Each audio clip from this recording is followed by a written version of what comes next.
Social media platform Parler suddenly reappearing back online with a brief message indicating it plans to welcome users back soon. Jackie DeAngelis with an update from Fox Business. Hi, Jackie.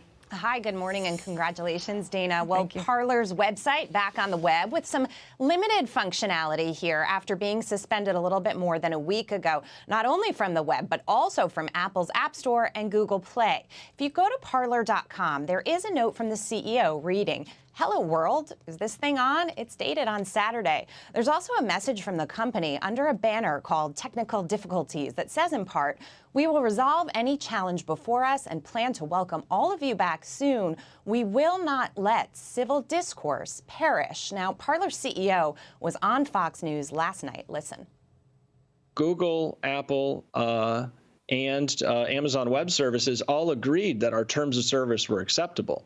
They never said publicly or anywhere, as far as I'm aware, that there was any problems with our terms of service and free speech.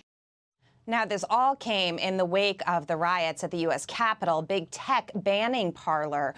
It's a right-wing Twitter alternative, and that was, of course, for allowing messages that they say incite violence.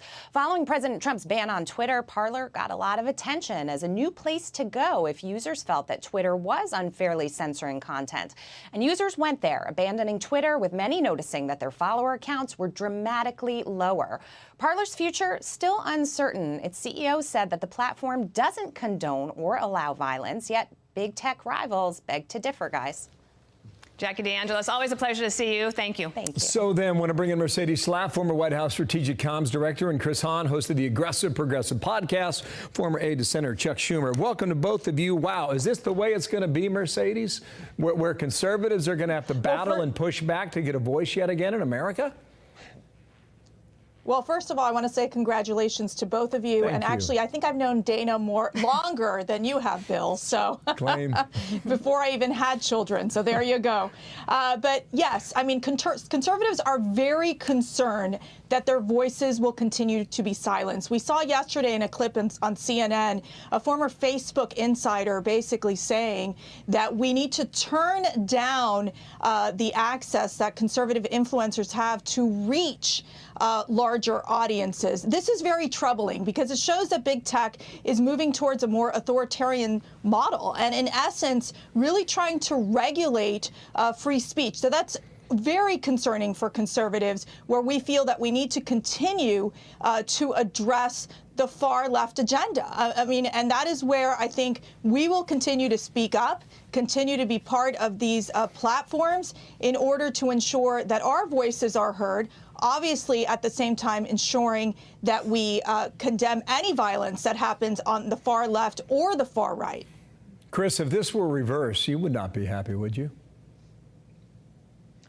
I wouldn't be happy, but I think it's kind of funny that all these people who've been yelling socialism and, oh, let the free market capitalists do what they want to do, are now trying to tell private companies what they should or should not do, and they want the government to get involved to regulate that. So I find it ironic. I find it, ignorant, quite frankly, among many people trying to impose the First Amendment on private companies where it does not apply. So look, I believe in free speech. I do not believe free speech is. I do believe in free speech. I do not believe it is absolute. I think that if you are encouraging violence, that needs to be tapped out by this government. And I think these companies are doing the right thing by trying to avoid a platform that will allow people to organize to destroy this country, frankly. Mercedes? So, Chris, so you would then make the case that what was happening in the streets in the summertime, that the Democrats did not even condemn the violence that was happening. They were burning down our cities. You saw Antifa and more of the violent factions of those groups basically going out there and burning down our cities, obviously confronting the police in a violent fashion. And yet Twitter didn't take that down. Twitter didn't take down or censor the Ayatollah.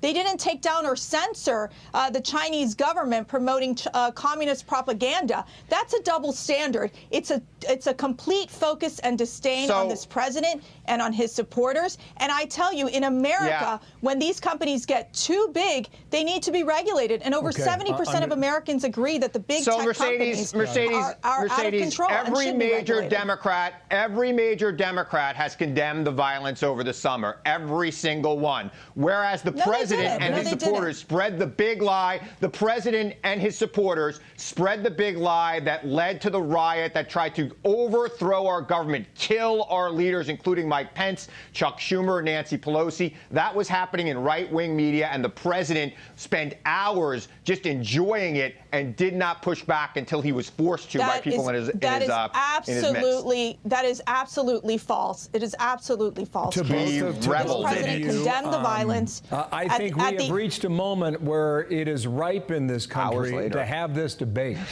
Unfortunately, you're only getting it here. But Mercedes and Chris, I hope you accept the invitation to come back, and we'll continue this discussion here. Thanks to both of you. We will, and congratulations, Bill. Thank you, Chris. Thank you, Mercedes.